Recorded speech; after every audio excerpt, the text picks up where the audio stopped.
千万不要打扰哥斯拉的午觉，否则他一旦发起火来，没人受得了。秦泽教授心情不爽，想找哥斯拉出来单挑，于是用伽马模拟器做诱饵引他前来。中途儿女的出现却让他始料未及，没办法，他只能提前终止计划。但已经为时已晚，整个山体开始剧烈抖动，地面也裂开一道道口。原来他们眼中的山峰其实是哥斯拉身上的背鳍，瞬间他们吓得汗毛直立，自己竟站在巨兽的身上，也难怪人家会花这么大的力。随着哥斯拉的逐渐站起，肖尔他们可就遭了殃，高速穿梭，翻转俯冲。要说最惨的还是平息以后，他们本以为灯下黑，巨兽不一定能看到渺小的人类，哪曾想他们就像是被施了魔法，坠落点恰好不偏不倚地掉在哥斯拉的眼前。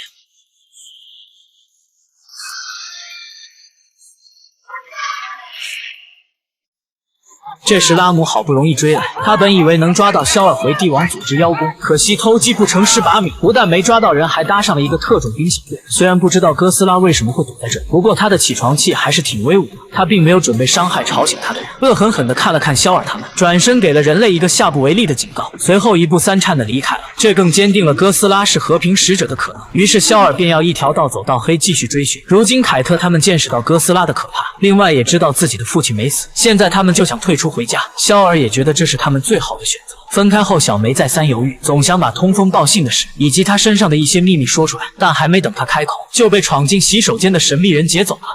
I've never been kidnapped before, so how does this work? 很快，凯特在洗手间发现了小梅的护照，开始满机场的找人。这时，拉姆像个逃荒的流民出现在机场。原来小队全军覆没，唯独他活了下来。凯特的第一反应认为是他劫走了小梅，拉姆没心思搭理他，冲向服务台一个劲儿的灌水。为了证明小梅的失踪跟帝王组织无关，他特意给组织取得联系，汇报了他的情况。What happened? Godzilla happened, actually. He was here.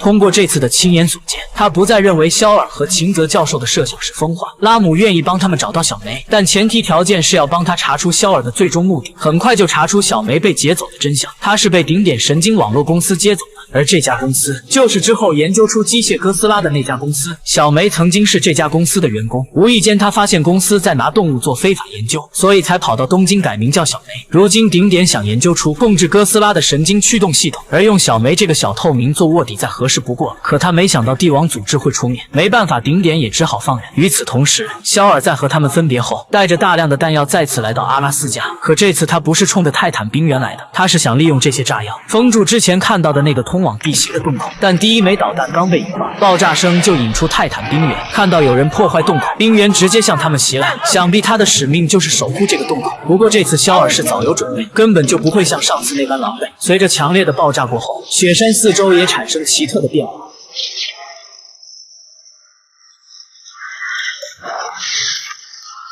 当恢复平静后，一切都像肖尔预期的那样，这里的伽马射线降为0。可此地恢复正常的同时，其他好几个洞口的辐射却大幅度提升。帝王组织误认为是哥总又要重出江湖了。为了阻止肖尔的疯狂，高层想让凯特他们帮忙找出肖尔的下一站目的地。在帝王组织的档案，凯特发现了一份肖尔年轻时提交的报告，上面明确指出三浦惠子遇险的时间和地点，以及一系列有关地心世界的初步设想，而报告至今都未得到批准。想必肖尔是去了哈萨克斯坦的废弃工厂，于是这群人便立刻前往。在这里，他们看到未知生物退下来的躯壳，看来这东西的习性与蛇很像。当年就是这东西害死了三浦惠子。既然它能像蛇一样蜕变，它现在指定不会是当年那个个头了。想到这里，大家的心更加忐忑。在中心区域果真有着同样通往地心的洞，只不过这个洞却没有五颜六色的光，洞口附近摆放着大量的炸弹，看来他们是找对地方了。不过在这一刻，他们也被肖尔的人控制住。紧接着肖尔说，封住通道是为切断地心世界与地面的联系，因为地心世界里居住着更多更可怕的巨兽，这也是三浦惠子死前的最后遗愿。没等大家反应过来，肖尔按下了引爆倒计时。此刻大家也顾不上谁对谁错，全都急促地向外跑。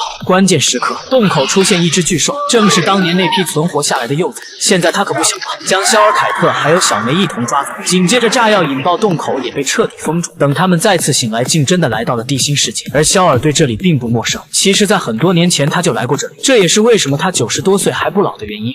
20 years ago, Uncle Lee